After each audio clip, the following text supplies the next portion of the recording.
Hi and welcome. This is the second lesson on Leszek Mozdrzer's solo on his song The Time. I will break the solo down for you and explain the thought processes of the soloist in how he is approaching the changes. He's basically using a very simple improvisational tool. He's outlining the chords by using arpeggios.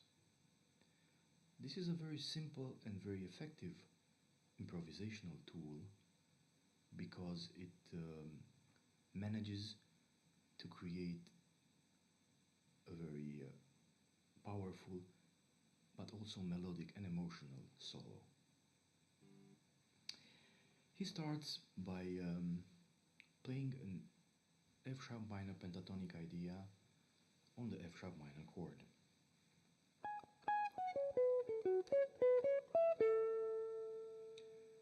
This idea starts on the ninth of the chord, by the way. He then goes into the B major chord and he also outlines the B major arpeggio.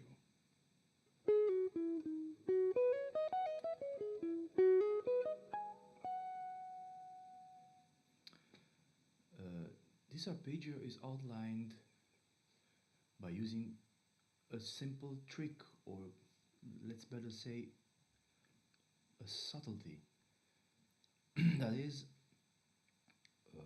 using an extension of the arpeggio.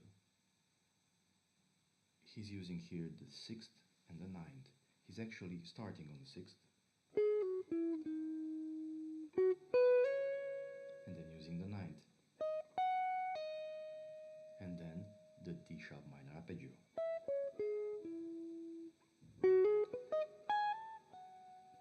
And then again the B major to the D major arpeggios. On D major again he uses an arpeggio skeleton.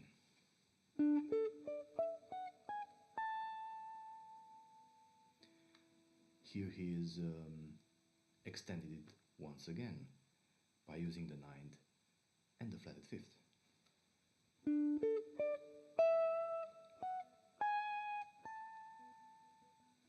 A wonderful way to extend this arpeggio. You see how the original arpeggio works, and now the extended form.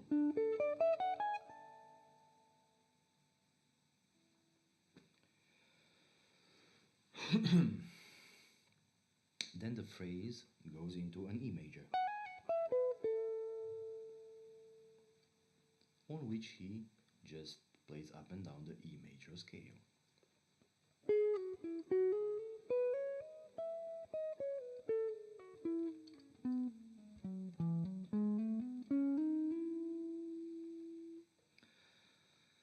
After that, he returns back to the F sharp minor chord by using a very interesting improvisational device, a rhythmic displacement. He now starts a whole phrase using just 16th note triplets. He starts by outlining the E major chord by using an E major 7th arpeggio.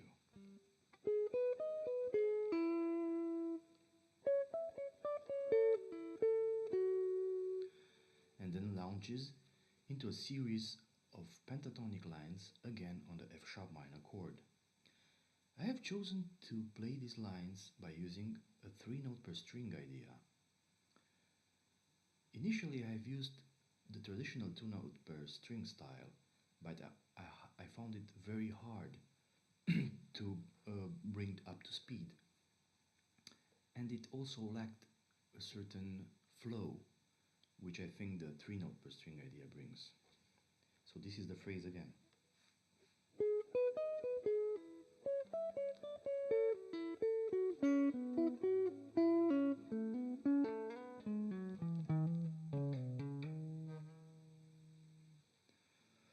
A wonderful phrase. Then on the B major to the D major chords, he is outlining a set of arpeggios.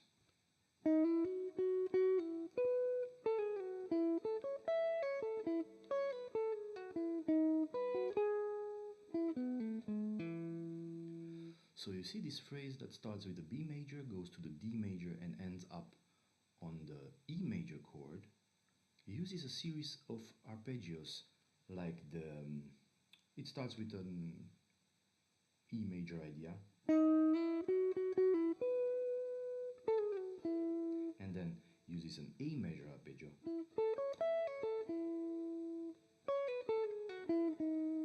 and then a B major phrase,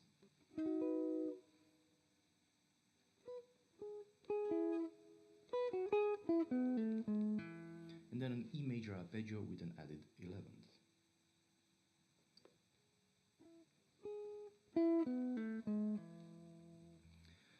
And then comes the surprising G major chord. On this chord he plays again a G major arpeggio with an added flat 5,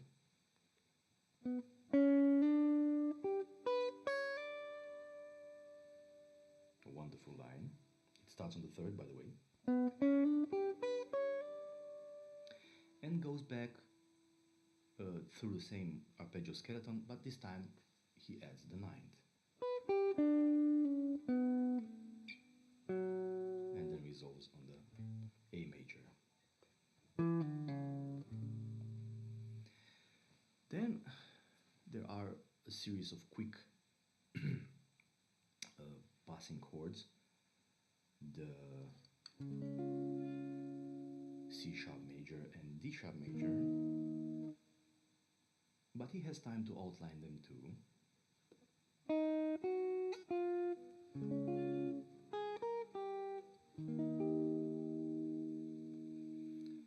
On the D sharp major, he has also time to play a normal D sharp arpeggio, starting on the 5th. And then launches on the G major chord into a G major 7th arpeggio.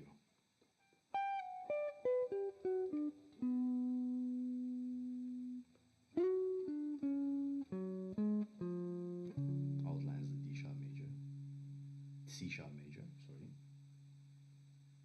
And then goes back to the F sharp minor chord by using a very nice melodic turnaround in G sharp minor and D sharp and C sharp minor. A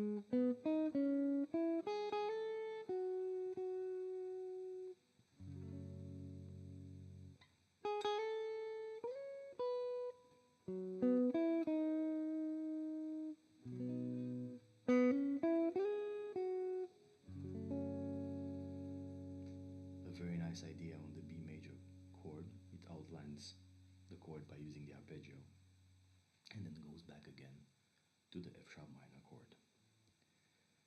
As you can see, this very simple idea of using arpeggio outlines to the chords is a very effective improvisational tool indeed.